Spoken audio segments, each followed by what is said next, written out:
इंद्रजीत, तुझी कविता आता महाराष्ट्राच्या 5वीला पुजलेली आहे. म्हणजे 5वीला पुजणे हा मराठीतला वाक्प्रचार आहे आणि ती 5वीच्या वर्गात अभ्यासक्रमाला होती.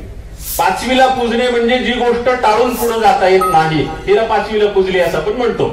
तर ते म्हणाले इथून पुढे महाराष्ट्राच्या अनेक पिढ्या तुझी कविता शिकल्याशिवाय पुढे जाणार नाही. म्हटलं असं कसं काय म्हणताय तुम्ही? आणि त्यांचं म्हणणं खरं ठरलं. ही कविता एकदा नव्हे, दोनदा नव्हे, 3 वेळा अभ्यासक्रम बदलला तरी बदलली नाही. तीच कविता पुन्हा पुन्हा 3 वेळा अभ्यासक्रमाला लागली. त्याचं कारण असं होतं की कविता बदलणार असा अंदाज जरी लागला तरी महाराष्ट्रातले हजारो शिक्षक पत्र लिहायचे पाठ्यपुस्तक निर्मिती